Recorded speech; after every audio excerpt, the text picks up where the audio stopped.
Assalamualaikum warahmatullahi wabarakatuh.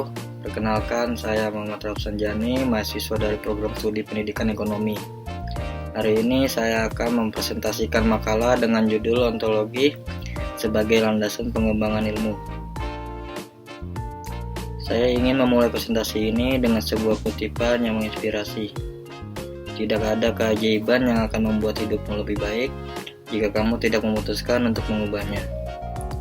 Saya senang bisa berbagi informasi penting dalam presentasi kali ini, jadi kita langsung saja untuk presentasinya. Pengertian ontologi.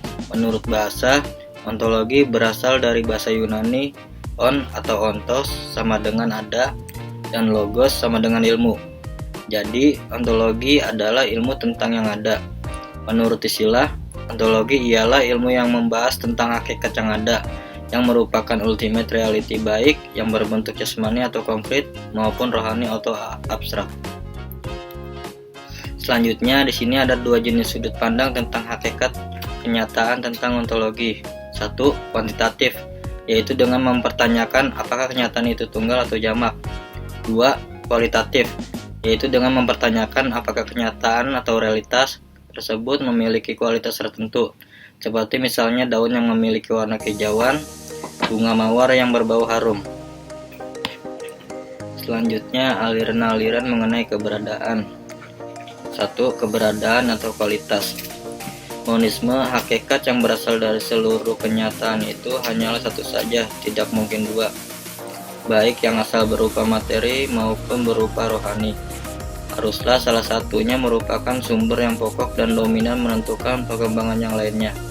Istilah monisme oleh Thomas Davidson disebut dengan block universe. Selanjutnya, dualisme. Berpendapat bahwa benda terdiri dari dua macam hakikat sebagai asal sumbernya, yaitu hakikat materi dan hakikat rohani, benda dan ruh, jasad dan spirit. Selanjutnya, pluralisme. Pluralisme bertolak dari keseluruhan dan merangkul bahwa segenap macam bentuk itu semuanya nyata. Pluralisme dalam Dictionary of Philosophy and Religion dikatakan sebagai paham yang menyatakan bahwa kenyataan alam ini tersusun dari banyak unsur, lebih dari satu atau dua entitas. Kedua, keberadaan atau sifat.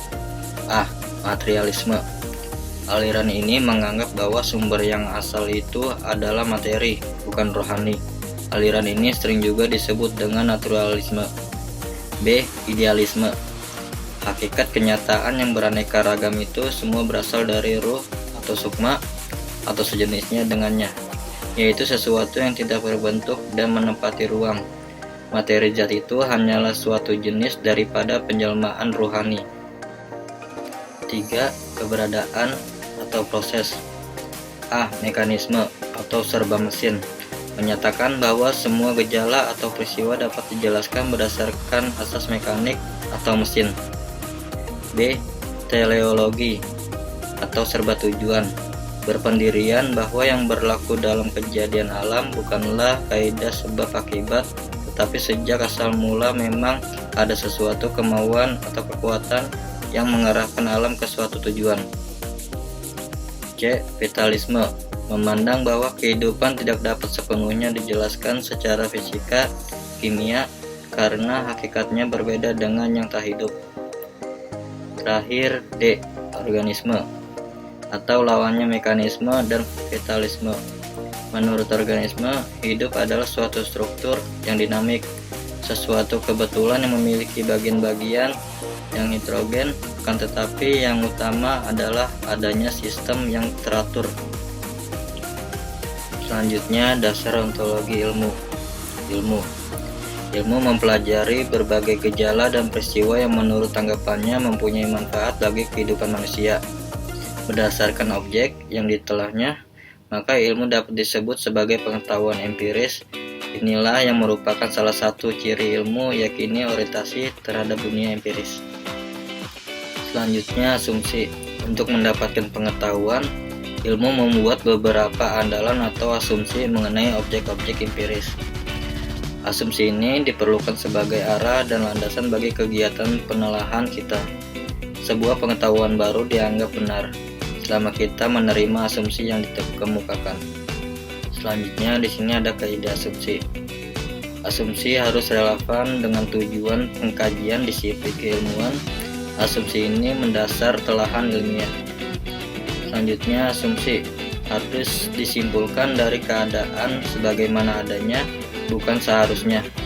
Asumsi ini mendasari telahan moral. Ilmuwan harus mengenal asumsi yang digunakan dalam analisis keilmuan, karena berpengaruh pada konsep pemikiran yang digunakan. Selanjutnya, asumsi mengenai objek empiris yang dimiliki oleh ilmu. Ada hukum yang mengatur berbagai kejadian alam. Hukum di sini diartikan suatu aturan main atau pola kejadian yang diikuti oleh sebagian besar peserta. Gejalanya berulang kali dapat diamati yang tiap kali memberikan hasil yang sama. Menganggap objek-objek tertentu mempunyai keserupaan satu sama lain, umpamanya dalam hal bentuk, struktur, sifat, dan sebagainya. Selanjutnya, peluang. Berdasarkan teori keilmuan, kita tidak akan pernah mendapatkan hal yang pasti mengenal suatu kejadian. Ilmu memberi pengetahuan sebagai dasar untuk mengambil keputusan. Keputusan didasari pada penafsiran kesimpulan ilmiah yang bersifat relatif. Selanjutnya, batas-batas penjelajah ilmu secara ontologis. Ilmu membatasi masalah yang dikajinya hanya pada masalah yang terdapat pada ruang jangkauan pengalaman manusia. Persoalan mengenal hari kemudian tidak akan kita tanyakan kepada ilmu, melainkan kepada agama. Lalu di sini ada struktur ruang penjelajah keilmuan. Yang teratas ada ilmu, lalu di bawahnya ilmu-ilmu sosial, selanjutnya antropologi, dan di bawahnya lagi arkeologi, antropobudaya, etnologi, linguistik. Selanjutnya ilmu politik, psikologi, ekonomi, sosiologi. Dan ada lagi ilmu-ilmu alam. Di bawahnya ada ilmu alam, lalu ilmu murni, ilmu terapan, ilmu fisika, kimia, astronomi, ilmu bumi, dan ilmu hayat. Dan terakhir, manfaat ontologi. Manfaat membantu untuk mengembangkan dan mengkritisi berbagai bangunan sistem pemikiran yang ada. Membantu memecahkan masalah pola relasi antar berbagai eksistensi. Bisa mengeksplorasi secara mendalam dan jauh pada berbagai ranah keilmuan maupun masalah, baik itu sains hingga etika. Ontologi ini pantas dipelajari bagi orang yang ingin memahami secara menyeluruh tentang dunia ini dan berguna bagi studi ilmu. Ilmu empiris atau misalnya antropologi, sosiologi, ilmu kedokteran, ilmu budaya, fisika, ilmu teknik, dan sebagainya. Akhirnya kita telah sampai di penghujung presentasi. Terdapat beberapa poin penting yang telah dibahas seperti pentingnya melakukan investasi sejak dini. Hal ini tidak hanya penting bagi diri sendiri, melainkan untuk menjamin kehidupan Anda dan keluarga Anda di masa depan.